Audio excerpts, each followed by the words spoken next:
മനുഷ്യനെ ഉരിഞ്ഞുമാറ്റി പുതിയ മനുഷ്യനായി രൂപാന്തരം പ്രാപിക്കാൻ തിരുസഭ നമുക്ക് തരുന്ന അവസരങ്ങളാണ് ഓരോ നോമ്പുകളും.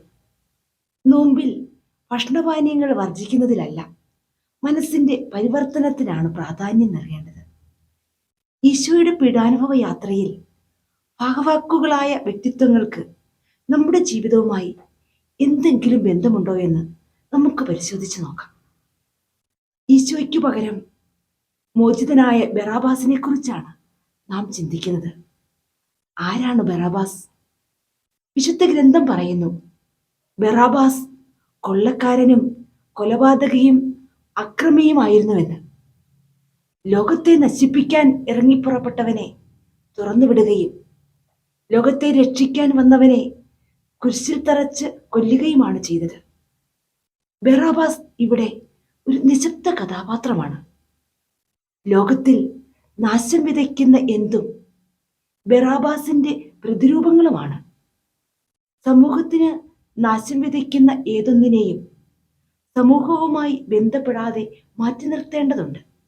എന്നാൽ സമ്പത്തിനും അധികാരത്തിനും മേലാളന്മാരുടെ കാര്യലാഭങ്ങൾക്കുമായി സമൂഹത്തിലേക്ക് തുറന്നുവിടുന്നവർ വെടക്കാക്കി തനിക്കാക്കുക എന്ന തന്ത്രമാണ് പ്രയോഗിക്കുന്നത്. നിലവിലുള്ള സാഹചര്യത്തിൽ മദ്യത്തെയും മയക്കുമരുന്നിനെയും വർഗീയതയെയും ജാതീയതയെയും എല്ലാം ബറാബാസിനോട് ഉപമിക്കാൻ കഴിയും. കലക്കവെള്ളത്തിൽ മീൻ പിടിക്കുന്ന അധികാരികളുടെ കുബുദ്ധി നമ്മൾ മനസ്സിലാക്കേണ്ടതുണ്ട്. അവർ ആവശ്യപ്പെടുന്നതനുസരിച്ച് ക്രിസ്തുവിനെ കുരിശിത്തറയ്ക്കുക, ബറാബാസിനെ തുറന്നുവിടുക എന്ന് വിളിച്ചു പറയുന്നവരാണ് നമ്മളെങ്കിൽ സ്വയം നാശം വിളിച്ചു വരുത്തുന്നവരായി മാറും. ഇത് ബറാബാസിനെ കുറിച്ചുള്ള ചിന്തയുടെ ഒരു വശമാണ്. ഇനി മറ്റൊരു വശം, നമുക്ക് ലഭിക്കാൻ യോഗ്യതയില്ലാത്ത ആനുകൂല്യങ്ങൾ പറ്റുന്നവർ ബറാബാസിന് തുല്യരാണ്.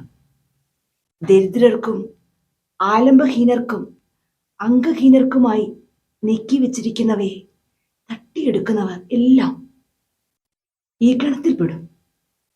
ശരിതെറ്റുകളെ തിരിച്ചറിയാൻ ശ്രമിക്കുന്ന ഈ നോമ്പുകാലത്ത് നമ്മുടെ തെറ്റുകളുടെയും ശരികളുടെയും വിജയത്തിൻ്റെയും പരാജയത്തിൻ്റെയും കണക്കുകൾ പരിശോധിക്കുകയും ചെയ്യണം. ഓരോ മനുഷ്യരുടെയും മനസ്സിലും ബറാബാസിന്റെ സാന്നിധ്യമുണ്ട്. ആ സാന്നിധ്യത്തെ തുറന്നുവിടാതെ, വളരാൻ അനുവദിക്കാതെ, മറ്റുള്ളവരിലേക്ക് പകർന്നു നൽകാതെ അവിടെ വെച്ച് തന്നെ ഉന്മൂലനം ചെയ്യുമ്പോൾ ഓരോരുത്തരും നല്ല മനുഷ്യരാകും. ബറാബാസിനെ തുറന്നുവിടുമ്പോഴെല്ലാം ക്രിസ്തുവിനെ ക്രൂശിലേറ്റുകയാണ് ചെയ്യുന്നത്. ക്രിസ്തുവിനെ ക്രൂശിലേറ്റാതെ ബറാബാസിനെ തുറന്നുവിടാനും കഴിയില്ല. അതുകൊണ്ട് ആരവങ്ങൾക്കൊപ്പം വിളിച്ചു കൂവുന്നവരാകരുത്. മറിച്ച് നമ്മുടെ ഓരോ പ്രവൃത്തികളും വിവേകത്തോടെ ആയിരിക്കണം.